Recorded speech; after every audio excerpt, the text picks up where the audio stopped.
시청자 여러분 안녕하십니까? 뉴스9 윤정우입니다. 한동훈 전 대표 제명 사태로 리더십 위기에 놓인 국민의힘 장동혁 대표 배수진을 쳤습니다. 내일까지 자신에 대한 재신임이나 사퇴 요구가 있으면 전 당원 투표에 붙이겠다고 한 건데요. 불신임을 당하면 대표직은 물론이고 국회의원까지 물러나겠다고 했습니다. 대신 문제를 제기한 당사자도 의원직 사퇴 같은 정치 생명을 걸라고 요구했습니다. 당 내에서는 거취 문제가 잠잠해던 시점에 왜 이런 승부수를 던진 건지 이해가 안 된다는 반응도 젖자는데 장동혁 체제의 분기점이 될 수 있는 오늘 회견 내용부터 장윤정 기자가 보도합니다. 예정이 없던 기자간담회에 나선 국민의힘 장동혁 대표는 당원 게시판 사퇴 본질은 여론 조작이라며 한동훈 전 대표 제명은 절차에 따라 정당하게 이루어졌다고 설명했습니다. 여론의 확대, 재생산하도록 만들어서 그것이 대통령의 국정 수행에 장애가 되도록 만들었다는 것이고. 그러면서 자신의 거취에 대한 당내 요구에 이 같은 답을 내놨습니다.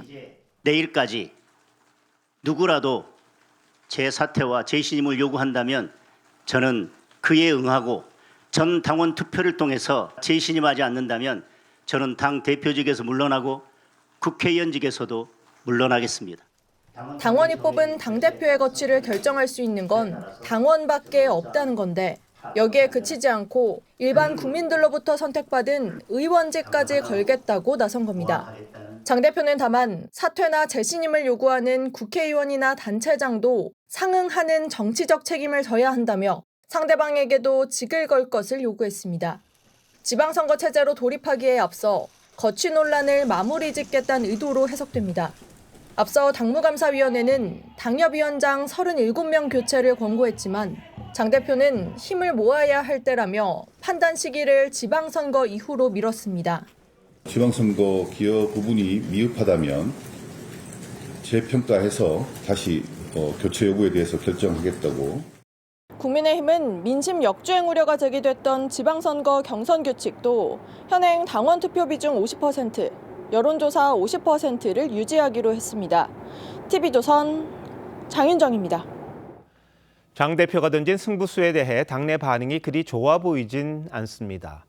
장 대표 사퇴를 촉구했던 오세훈 서울시장이 즉각 실망스럽다고 반응했는데 특히 장 대표가 직을 걸고 사퇴를 요구하라고 한 데 대해 비판하는 목소리가 높았습니다. 정민진 기자입니다.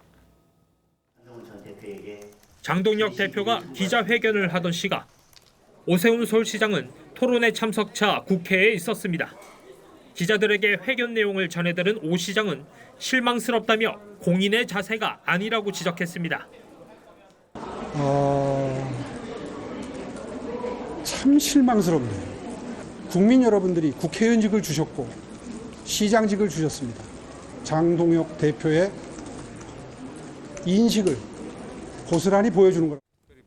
당대표 재신임을 가장 먼저 거론했던 김용태 의원은 장 대표가 길을 잃은 것 같다. 새로운 길을 찾아야 한다며 실망감을 드러냈습니다. 소장파로 분류되는 한 재선 의원도 헌법기관인 국회의원에게 당내 갈등을 이유로 의원직을 걸라는 게 맞느냐며 이해할 수 없다는 반응을 보였습니다. 신한계 반발 수위는 더 높았습니다. 박정훈 의원은 개헌 저지선을 아슬아슬하게 지키고 있는 상황에 최소한의 책임감마저 잃었다고 비판했고 김종혁 전 최고위원은 억지와 개변이라며 누구든 하라니 내가 사퇴를 요구한다는 글을 올렸습니다.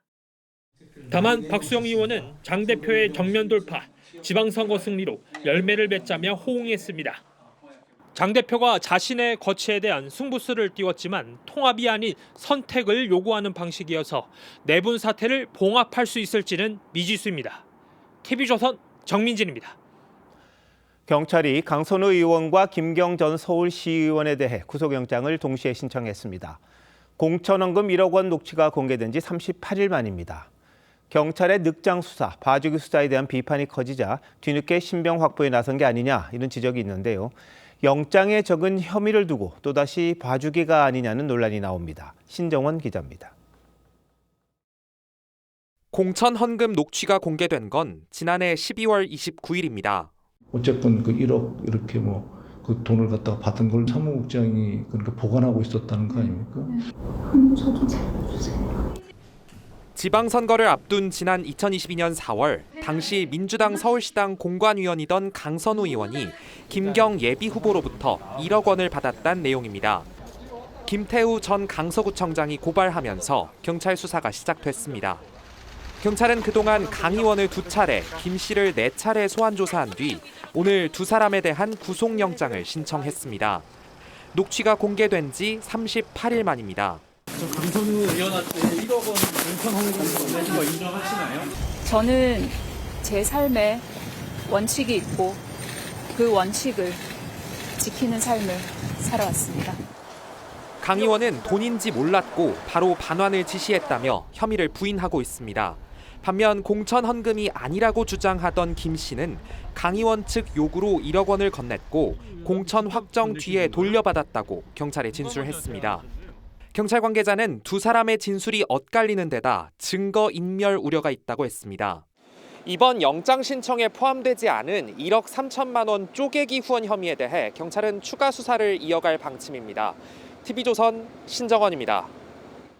경찰이 신청한 구속영장에 눈길을 끄는 점이 있었습니다. 지난번 압수수색 영장에는 있던 뇌물죄가 빠지고 형량이 크게 낮은 배임죄가 대신 들어간 건데 경찰도 이 점을 의식했는지 뇌물죄를 적용하지 않은 이유를 이례적으로 설명했습니다. 이어서 이낙원 기자입니다. 지난달 11일 경찰은 강선우 의원과 전 서울시의원 김경 씨의 자택과 사무실 등을 압수수색했습니다. 자택에서 혹시 증거인멸 정황 같은 거 없었습니까? 당시 경찰이 법원에서 발부받은 압수수색 영장엔 뇌물죄가 적혀 있었습니다. 하지만 구속영장에선 뇌물죄가 사라지고 강 의원은 배임 수재, 김 씨는 배임 증제죄로 바뀌었습니다. 정치자금법과 청탁금지법 위반 혐의는 바뀌지 않았습니다. 배임 수재와 증제는 일반 사무과정에서 부정청탁을 위해 금전을 주고받을 때 적용됩니다. 뇌물죄는 1억 원 이상일 경우 10년 이상의 징역형이지만 배임죄는 최대 형량이 징역 5년입니다. 경찰은 추가 조사와 법리 검토를 통해 최종 송치된 뇌물죄를 적용할 수 있는지 검토하겠다고 밝혔습니다. 검찰이 경찰의 신청을 받아들여 법원에 구속영장을 청구할 경우 김 씨는 며칠 내로 영장실질 심사를 받게 됩니다. 반면 강 의원은 불체포 특권이 있는 현역 의원이어서 회기 중 구속하려면 국회의 동의가 필요합니다. TV조선 이낙원입니다. 앞서 보신 것처럼 경찰이 신청한 강선우 의원과 김경 전 시의원 구속영장에 뇌물 혐의가 빠지면서 논란이 일고 있습니다. 왜 빠졌는지, 문제는 없는지 황변중 기자와 따져보겠습니다. 황 기자, 경찰은 지난달 실시한 압수수색 영장에서는 이 뇌물죄가 적시가 됐었죠? 네, 당시 경찰은 김경 전 시의원이 건넨 1억 원은 대가성이 있는 뇌물일 가능성이 있다고 봤습니다. 그런데 이번에 신청한 구속영장엔 정치자금법 위반과 배임 수재, 배임 증제, 청탁금지법 위반만 적었습니다. 뇌물 혐의가 빠진 겁니다. 수사기관은 경찰 같잖아요. 근데 판단이 서로 다른 것 같습니다. 왜 그런 거죠? 경찰은 정당 공천은 자발적인 조직 내부의 의사결정으로 공무가 아닌 당무에 해당하기 때문이라고 설명했습니다. 현행법상 뇌물죄는 공무원 등이 직무에 관해 뇌물을 수수한 경우에 적용되는데 공천은 이 공무원의 직무에 해당하지 않는다고 본 겁니다. 공천을 공무가 아닌 당무로 본 대법원 판례도 있는데요. 발부 요건을 보다 엄격하게 보는 구속영장 특성상 뇌물죄 혐의가 기각 사유가 될 수도 있기 때문에 그 위험성을 줄이기 위한 전략이라는 분석도 나옵니다. 영장은 범죄의 상당성이 입증이 돼야 되잖아요. 그 범죄 사실을 적시했다가 그거 자체가 범죄 성립이 안 된다는 걸로 깨져버리면 영장 인용이 안 되니까. 그렇다고 하더라도 국회의원이 1억 원이 넘는 돈을 받았는데 이게 뇌물이 아니라면 수긍할 만한 분들이 없을 것 같은데요. 네, 돈 받고 공천해도 뇌물이 아니란 말이냐 이런 지적이 나오고 있습니다. 이와 함께 배임 수재, 배임 증제 혐의가 적절하냐 이런 의문도 제기되고 있습니다. 한 부장판사, 배임 수증제는 기본적으로 재산상 업무에 관한 것이라며 회사 업무가 아닌 일에 적용한 건 이례적이라고 했습니다. 한 법원장도 뇌물죄로 볼 여지는 충분하다며 봐주기 수사라는 지적을 피하기 어려울 거라고 했습니다. 1억 원 이상 뇌물 수수는 징역 10년도 가능하지만 배임 수재는 2년에서 4년, 배임 증제는 징역 10개월에서 18개월로 형량이 확 줄어듭니다.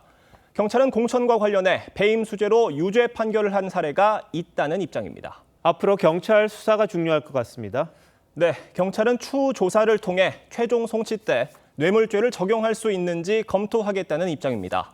다만 현행법상 구속영장이 발부되면 10일 안에 사건을 검찰로 넘겨야 하기 때문에 경찰이 시한 내에 혐의를 더 구체화할 수 있을지 의문이라는 지적도 제기됩니다. 보낼 때 그때 뇌물수수로 바꿀 수도 있고 뇌물수수가 더 맞는 것 같아라고 검사가 판단하는 경우에는 또 변경할 수도 있어요. 워낙 이번 수사를 놓고 봐주기다 이런 말들이 많았는데 경찰이 마지막까지 어떻게 할지 좀 지켜봐야겠군요. 황 기자 잘 들었습니다.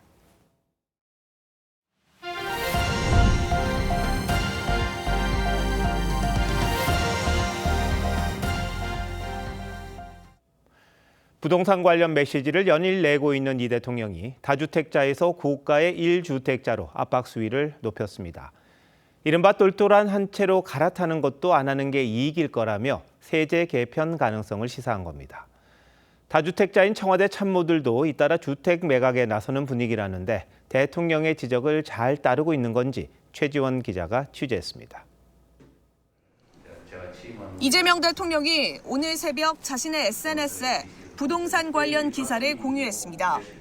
대통령이 다주택자 양도세 중과 유예 종료를 못 박으면서 나오게 된 급매물에 똘똘한 한 채로 갈아타려는 수요가 몰린다는 내용입니다.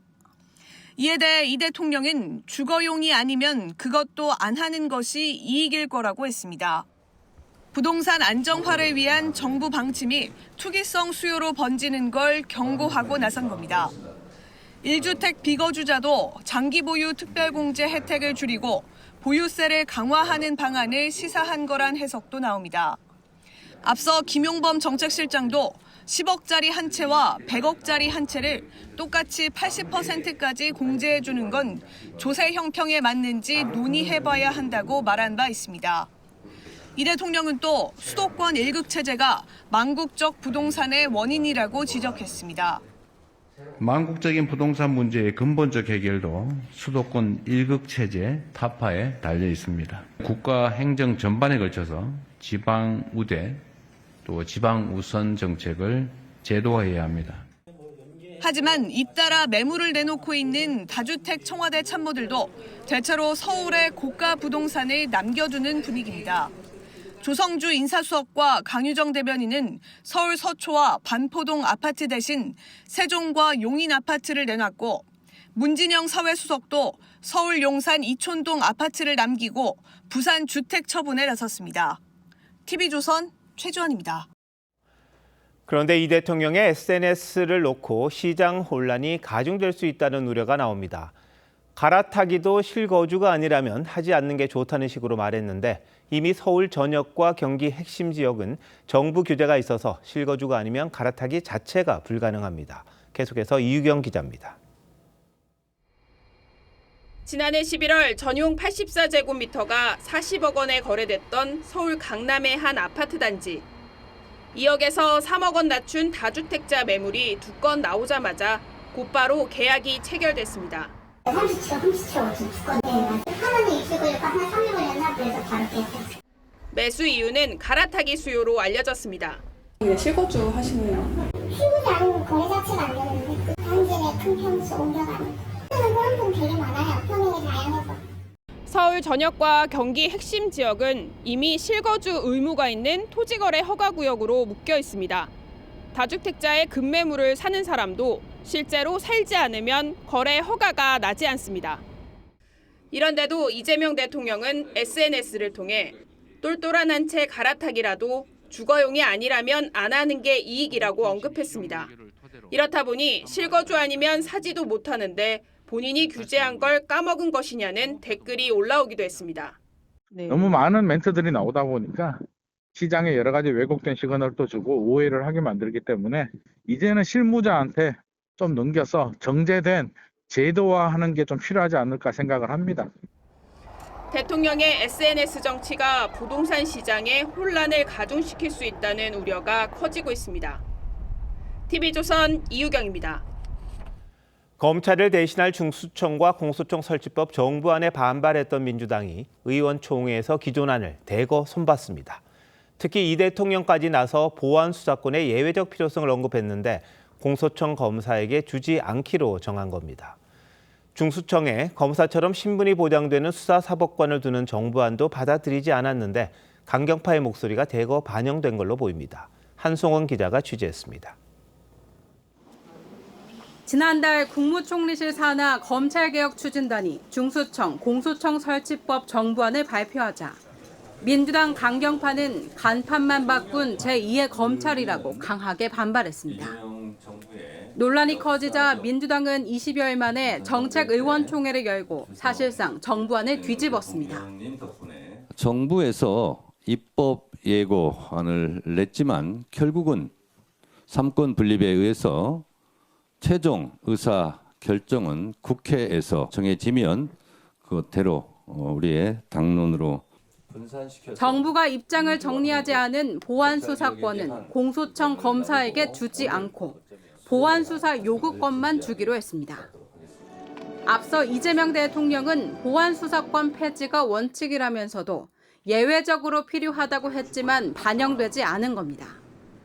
아주 예외적인 경우에 남용의 여지가 없게 안전장치를 만든 다음에 그런 거 정도는 해주는 게 실제로 국가 업무를 효율적으로 처리하는 길이기도 하잖아요. 다만 여권 관계자는 보안수사 요구권은 형사소송법 개정 과정에서 다시 논의될 수 있다고 여지를 남겼습니다. 수사력 있는 검사들을 유도하기 위해 중수청에 두기로 한 수사사법관 제도는 없애 일원화하기로 했습니다. 검사 출신 또는 법조인 출신 수사관과 그렇지 않은 수사관으로 이원화돼 있는 건데 일원화됐다라는 것은 그런 자격 제한이 없어진다라는. 중수청 수사 범위도 대형 참사와 선거, 공무원 등 3개를 제외해 6개로 축소했습니다. 민주당은 오늘 정리된 의견을 정부에 전달하고 수정안이 발의되면 다음 달 초까지 본회의에서 처리할 계획입니다. TV조선 한송원입니다. 공천 대가로 돈을 주고받은 혐의로 재판에 넘겨졌던 명태균 씨와 김영선 전 의원이 1심에서 무죄를 선고받았습니다. 윤석열 정부 당시 민주당의 집중 공세의 대상이었던 사건인데요. 어찌 보면 허망하게 결론이 난 겁니다.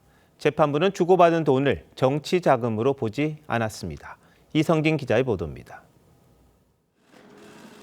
정치 브로커 명태균 씨와 김영선 전 의원이 법원에 들어섭니다. 재판 결과가 나오고 나서 그게 맞지 않을까요? 판결 받고 와서 말씀드릴게요. 재판의 핵심은 지난 2022년 경남 창원 의창 지역구 국회의원 보궐선거에 김 전 의원이 당선된 이후 주고받은 8,070만 원이 공천 대가였냐는 것이었습니다. 공천 대가로 본 검찰은 이들에게 징역 5년을 구형했지만 1심 법원의 판단은 달랐습니다. 명 씨가 김 전 의원 지역구 사무실 총괄 본부장으로서 받은 급여와 빌려주고 받은 돈일 뿐 정치자금이 아니라고 판단해 무죄를 선고한 겁니다. 2022년 지방선거를 앞두고 두 사람이 김태열 전 미래한국연구소장과 함께 예비후보 출마자 2명으로부터 2억 4천만 원을 받은 것도 무죄라고 봤습니다. 이 돈이 미래한국연구소 운영자금으로 쓰인 데다 명 씨나 김 전 의원에게 갔다고 볼 증거가 없다는 겁니다. 재판의 결과가 이렇게 나오는 거는 명약 관화합니다. 그렇기 때문에 검찰이 아무리 항소를 해도 판이 뒤집을 수가 없습니다.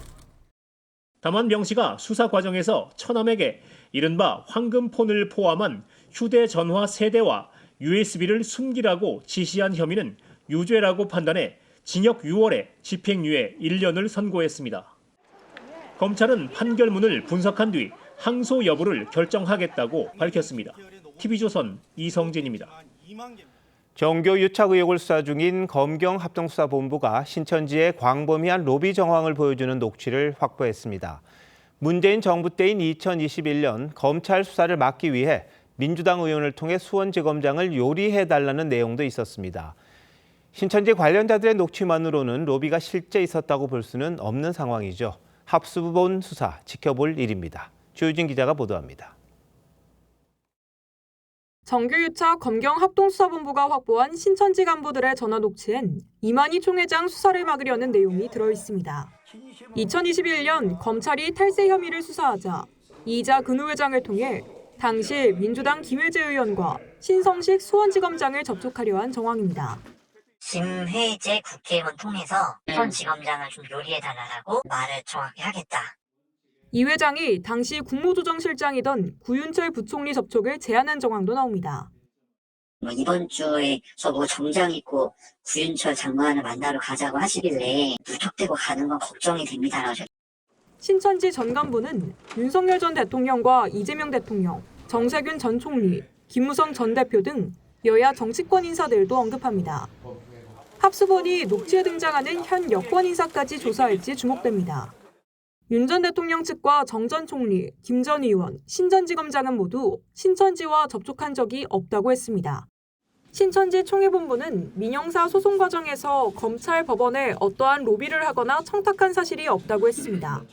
구 부총리에게 사실 확인을 위해 연락했지만 닿지 않았습니다.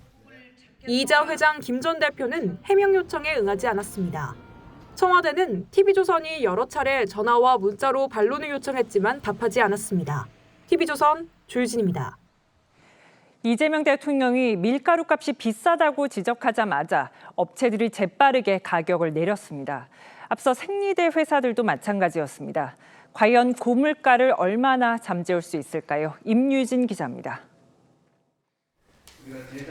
이재명 대통령이 고물가 상황을 지적하며 밀가루 설탕 담합을 콕 집어 언급했습니다.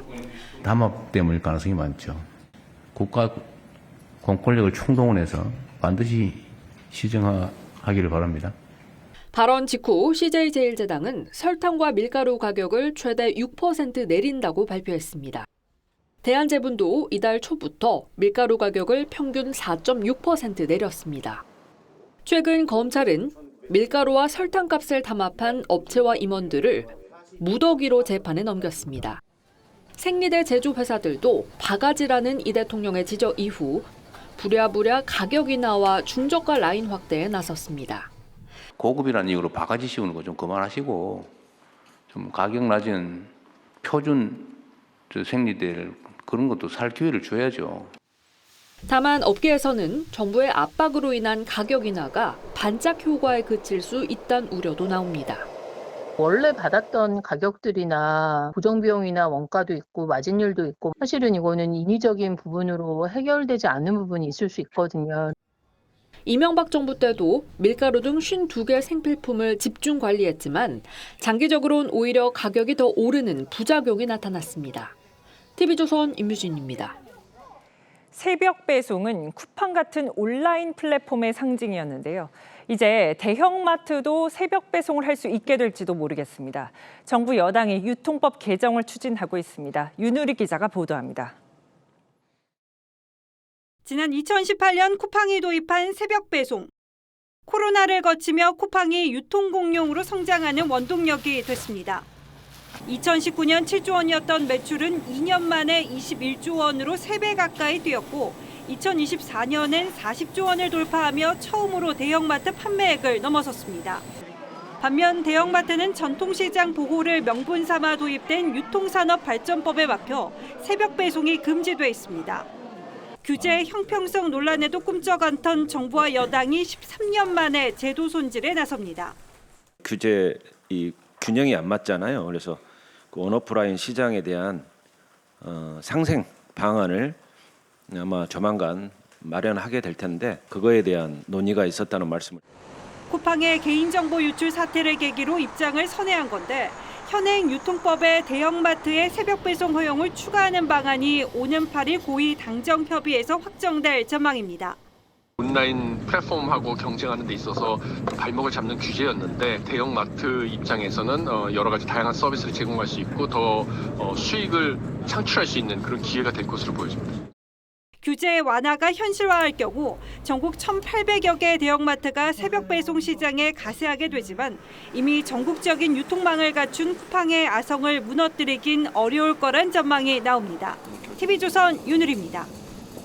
한국에서 수사를 받고 있는 로저스 쿠팡 한국법인 임시대표가 미국 의회 청문회에 나갑니다. 로저스 대표에게 한국이 쿠팡을 차별 대우하는지 집중적으로 묻겠다는 겁니다. 한미 무역 합의에도 영향을 줄 가능성이 있습니다. 이정민 기자입니다. 최근 증거인멸과 위증 혐의로 경찰에 출석한 해럴드 로저스 쿠팡 한국법인 임시 대표. 왜 그동안 경찰 출석 안 하셨습니까? 미 의회는 이 같은 한국 정부의 조치를 미국 시민에 대한 형사처벌 위협으로 보고 있습니다. 이뿐 아니라 미 하원 법사위는 공정거래위원회를 포함한 한국 정부기관이 미 테크 기업에 대한 차별적 조치를 더 강화하고 있다며 로저스에게 오는 23일 청문회에 출석해 한국 정부의 미국 기업 표적화에 대해 증언하라고 명했습니다.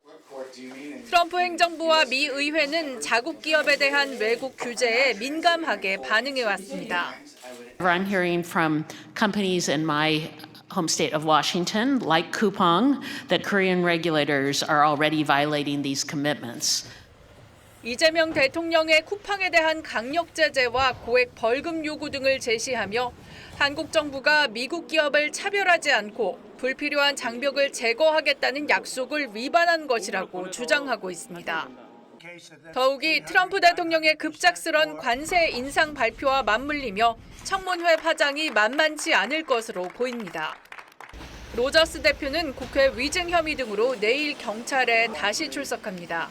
TV조선 이정훈입니다. 사건 사고 소식으로 이어갑니다. 세 모녀가 10대 남학생이 휘두른 흉기에 찔려 크게 다쳤습니다. 이 학생은 학교 동창이 자신을 무시했다는 이유로 집에 찾아가 살해를 시도했습니다. 이승훈 기자입니다. 아파트 단지에서 119 대원들이 들것으로 여학생을 구급차로 옮깁니다. 여학생의 머리엔 붕대가 감겨져 있습니다. 119에 그냥 그대로 이렇게 실어가지고 그래서 뭔 사고 났나 싶었죠. 여학생은 오전 9시 10분쯤 자신의 집에 찾아온 한 남학생이 휘두른 흉기에 찔렸습니다. 가해 학생은 여학생의 어머니와 여동생에게도 흉기를 휘둘렀습니다. 현관문이 열릴 때까지 기다렸다 범행을 저질렀는데 인근 주민이 살려달라는 비명을 듣고 경찰에 신고했습니다. 세 모녀는 목과 팔, 어깨 등을 크게 다쳐 병원 치료를 받고 있습니다. 40대 어머니는 생명이 위독한 상태입니다. 가해 학생은 범행 후 이곳 아파트 작은 공간에 엎드려 있다 경찰에 붙잡혔습니다. 경찰 조사 결과 올해 중학교를 졸업한 16살로 피해 여학생과는 동창입니다. 피해 여학생에게 모욕을 당하자 범행을 계획하고 흉기를 준비한 것으로 파악됐습니다. 같은 동창 다니다가 체육관에 거기서 뭐 자기인데 창피함을 줬대. 창피하게 사람 많은 데서. 경찰은 가해 학생에 대해 살인 미수 혐의로 구속영장을 신청할 계획입니다. TV조선 이승훈입니다. 이런 보이스피싱 수법도 있습니다. 피싱범에 속아서 피해자가 스스로를 가둬두고 돈을 뜯기는 이른바 셀프 감금입니다. 감금 장소는 주로 숙박업소가 많은데 한 피해자는 자신이 근무하고 있는 직장 사무실에서 당했습니다. 이나라 기자의 단독 보도입니다. 골목 안으로 순찰차가 이동합니다. 지난달 19일 서울 영등포구의 한 사무실에 경찰이 출동했습니다. 퇴근 시간이 지났는데 아내가 오지 않는다는 신고를 받은 경찰이 휴대전화를 추적해보니 회사 사무실이었습니다. 30대인 피해 여성은 경찰관에게 친구 고민 상담을 해주느라 퇴근이 늦어졌다고 했습니다. 하지만 경찰이 휴대전화를 확인해보니 악성 앱이 깔려 있었고 수사기관을 사칭한 피싱범들로부터 지시를 받고 있었습니다.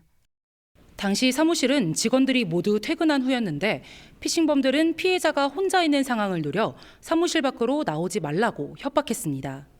23만 원 카드 긁어서 핸드폰을 중고로 샀는데 한 7시간을 전화를 안 끊었으니까.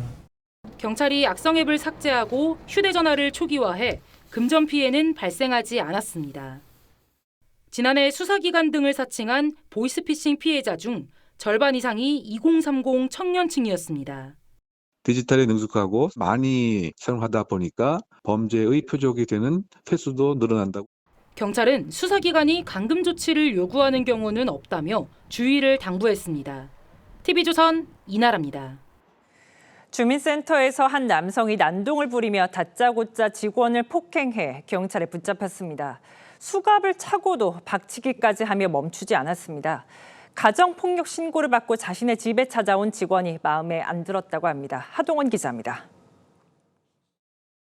검정색 후드티를 입은 중년 남성이 주민센터를 휘젓고 다닙니다. 물을 마시는가 싶더니 갑자기 한 직원을 향해 주먹을 날립니다.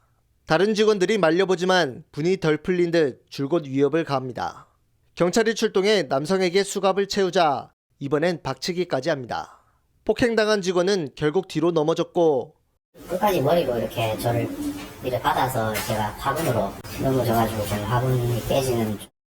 주민센터는 순식간에 아수라장이 됐습니다. 술에 취한 남성은 이곳 주민센터에서 10분 넘게 욕설을 하며 난동을 부렸습니다. 직원들 대부분 여직원들 아닙니까? 그러니까 좀 많이 놀라기도 하고. 남성은 약 1시간 전쯤 피해 직원이 어머니를 폭행한다는 신고를 받고 자신의 집을 방문한 것에 앙심을 품었습니다. 직원이 어머니에게 알코올 중독 치료를 위해 아들을 병원에 입원시켜야 한다고 말한 것으로 오해한 겁니다. 피해 직원은 어깨와 허리 등을 다쳐 전치 3주 진단을 받은 것은 물론 외상 후 스트레스 장애를 호소하고 있습니다. 경찰은 남성을 공무집행 방해 혐의로 불구속 입건하고 검찰에 넘겼습니다. TV조선 하동훈입니다.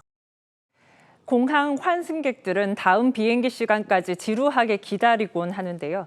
그런데 인천공항에선 그 시간이 아깝지 않을 것 같습니다. 서울로 나와서 쇼핑도 하고 우리 문화도 체험할 수 있습니다. 신유만 기자가 다녀왔습니다. 관광버스가 백화점 앞에 도착하고 외국인들이 줄지어 내립니다. 아침에 한국에 도착해 저녁 비행기로 떠나는 환승 여행객들입니다. 김치! 전통 약과를 연신 먹어보는가 하면 화장품을 직접 바르고 뿌려보기도 합니다. I did buy some skincare products. Korean beauty stuff are really well known, even in the Philippines and also in Canada. 환승 여행객들은 쇼핑뿐 아니라 이렇게 직접 한국 음식을 만들어 먹어보면서 짧지만 소중한 추억을 쌓아갑니다. 지난해 인천공항 환승객이 약 805만 명에 달하며 코로나 직전 수준을 거의 회복하자 환승객들을 위해 새로 마련한 여행 상품입니다. 공항에만 머물며 시간을 보내는 대신 짧지만 알차게 서울을 체험할 수 있어 일부 여행 상품이 매주 매진되는 등 벌써부터 여행객들 사이에 입소문을 탔습니다. 도심 쇼핑에 국한되지 않고 전통시장과 고궁, 비무장지대 여행까지 다양하게 운영되고 있습니다. I have to be honest, this is the first time I ever seen this kind of concept, giving us an opportunity to see your country or Seoul itself and your culture, your food. 식품회사들도 공항 내 식음료 매장 확장에 공격적으로 나서는 등 그저 지나가는 손님이었던 환승객들이 점차 귀한 손님 대접을 받고 있습니다. TV조선 신유만입니다. 미국 기술주가 급락하면서 고공행진하던 코스피와 코스닥이 모두 급락했습니다. 그런데 외국인이 쏟아내는 매도 폭탄을 개인이 거의 다 받아내면서 동학개미가 돌아왔다는 얘기가 나왔습니다. 최수영 기자입니다. 오늘 코스피는 어제보다 3.86% 급락한 5,163.57로 거래를 마쳤습니다. 삼성전자와 SK하이닉스 등 대형주들이 줄줄이 하락한 영향이 컸습니다. 코스닥도 3.5% 빠진 채 장을 마감했습니다. 증시가 하락하자 개인들은 폭풍 매수에 나섰습니다. 개인들은 코스피와 코스닥 두 시장에서 무려 7조 6천억 원을 사들였습니다. 외국인과 기관이 팔아치운 물량을 거의 다 받아냈습니다. 코로나 당시인 2021년 기록은 물론 사흘 전 세운 기록도 갈아치운 역대급 순매수입니다.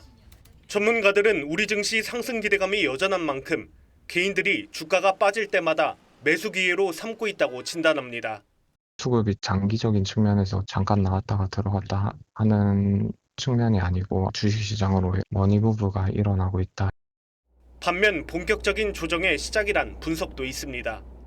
1월 달 내내 외국인은 계속 매도했고 개인들의 ETF 자금으로 코스피 및 코스닥을 올린 겁니다. 2월 이후에는 한계점에 도달했기 때문에 이 변동성이 심해지는 거고. 코로나 때 우리 증시를 밀어올렸던 동학개미의 본격적인 귀환이란 평가와 함께 조정 신호탄이란 엇갈린 해석들이 나오고 있습니다. TV조선 최수용입니다. 국방부가 비무장지대 DMZ 일부 지역의 민간인 출입 승인 권한을 한국에 달라고 유엔군 사령부에 제안한 걸로 확인됐습니다. 정동영 통일부 장관 등이 우리 영토기 때문에 우리가 권한을 행사해야 한다고 한 적이 있었는데 이번 국방부 제안도 유엔사는 사실상 거부했습니다. 이채영 기자가 보도합니다. 남북을 가르는 군사분계선을 기준으로 아래쪽 2km 지점까지가 비무장지대, 즉 DMZ 남측 구역입니다. 원칙적으로 남쪽 2km에 해당하는 남방 한계선에 철책이 설치돼야 하지만 감시와 경계 등 임무 효율성을 위해 일부 지역의 경우 이보다 위쪽에 설치돼 있습니다. DMZ 남측 구역의 30에서 50% 정도로 추정됩니다. 국방부가 이 지역에 대한 출입 승인권과 관할권을 달라고 유엔사 측에 요구했습니다. 실제로 우리 병력이 경계를 위해 수시로 드나드는 구간인 만큼 한국 정부가 가져와야 한다는 겁니다. DMZ와 관련한 사안에 대해서는 유엔사와 긴밀히 협의하고 있다는 말씀으로 가름하겠습니다. 민주당이 비군사적 목적의 경우 한국 정부가 DMZ 일대 출입 권한을 갖도록 하는 이른바 DMZ법을 추진하고 통일부도 입법 지원에 나선 상황과 무관치 않다는 해석이 나옵니다.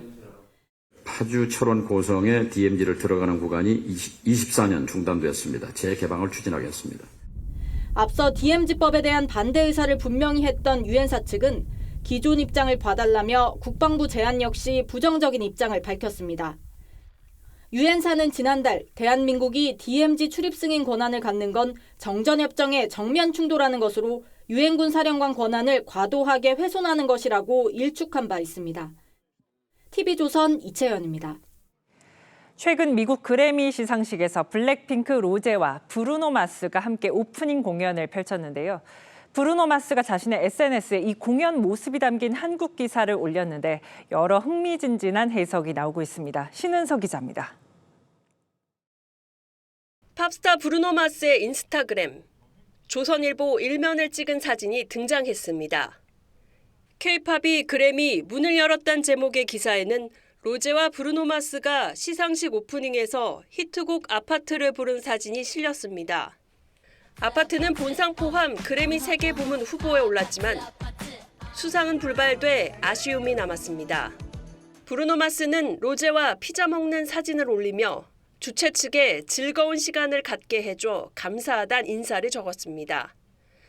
로제도 생애 첫 그래미 시상식에서 우상과 동료들 앞에서 공연을 펼쳐 꿈만 같다고 소회를 밝혔습니다.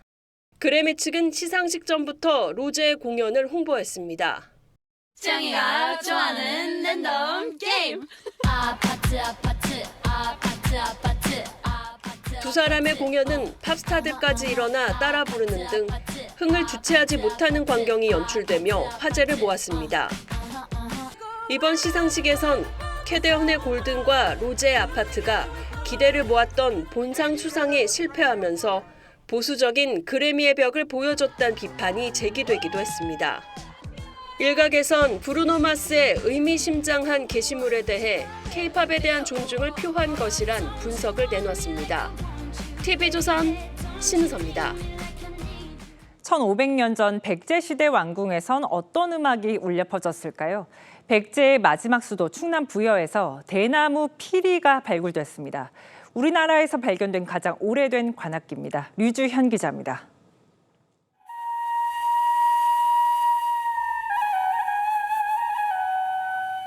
부여 관북리 발굴지에서 출토된 관악기를 3D 프린터로 재현한 겁니다.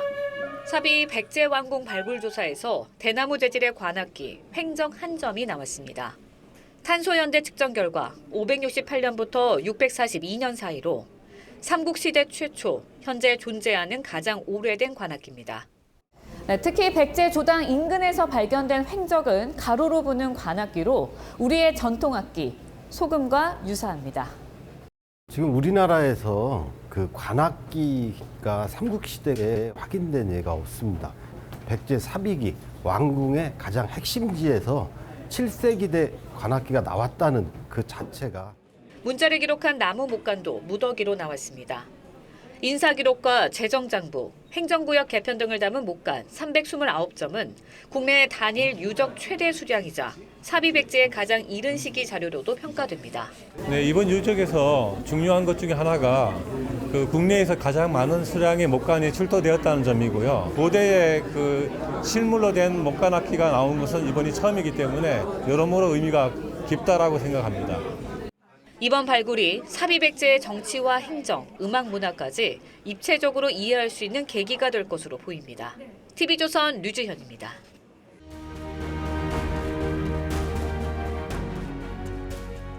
미국의 전조가 5이 있는데요. 의사가 4입니다. 이제 대학에 갈 때쯤 되게 되면 전부 자기가 선택합니다. 그 애들이 한국서 따라서면 어떻게 됐을까, 좀 어렵지 않았을까.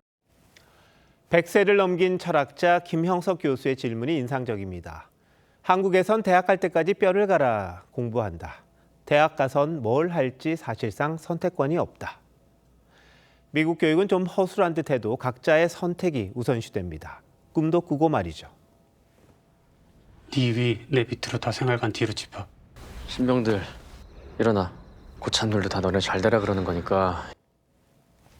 비슷한 풍경은 군대에서도 봅니다. 명령은 절대적이고 항변은 사치였던 시절. 아무리 억울해도 하급자에겐 입이 없었습니다. 하지만 가장 견디기 힘든 말, 그게 다 너희들을 위해서 하는 거야 라는 한마디였습니다. 우리 정부에서는 지방의 새로운 발전의 중심축을 만들기로 하고 기업 측에서도 보조를 맞춰주시면 어떨까 싶습니다. 이재명 대통령이 10대 그룹 총수 등을 만났습니다. 대통령 당부에 기업들은 화답했죠. 이런 만남은 취임 후 8개월간 12번이나 됩니다. 시총 1,000조를 넘었다는 삼성전자. 이재용 회장이 해외 출장까지 포기하고 참석했습니다.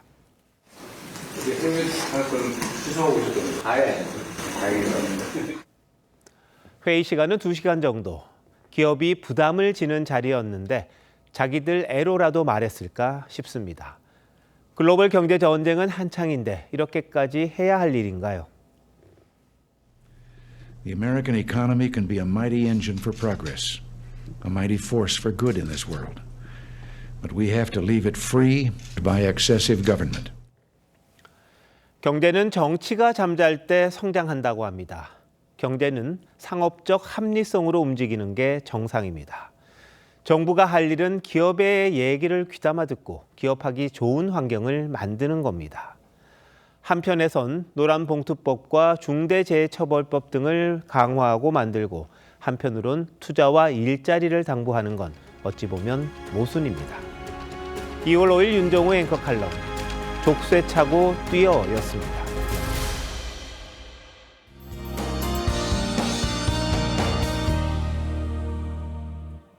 북쪽에서 찬 공기가 내려오면서 서울을 포함한 수도권과 강원 북부, 충남 서부에 한파주의보가 내려졌는데요. 내일부터 다시 강추위가 시작되겠습니다. 내일 서울의 아침 기온 영하 9도, 주말과 휴일에는 영하 12도까지 내려가겠습니다. 내일 아침 출근길 옷차림 든든히 하셔야겠습니다. 추위 속 지형적인 영향을 받는 서해안과 호남 지역, 제주도는 내일 밤부터 모레 사이 눈이 내리겠습니다. 내일 전국 하늘 구름 많겠고요. 동해안 지역은 대기가 매우 건조하겠습니다. 내일 아침 기온 서울과 춘천 영하 9도까지 떨어지고요. 내일 한낮 기온 서울 영하 3도에 그치겠고 대구 5도를 보이겠습니다. 이번 추위는 월요일 아침까지 이어지다 낮부터 기온이 영상권을 회복하며 차차 풀릴 전망입니다. 날씨였습니다. 2월 5일 목요일 뉴스9 마칩니다. 시청해주신 여러분 고맙습니다.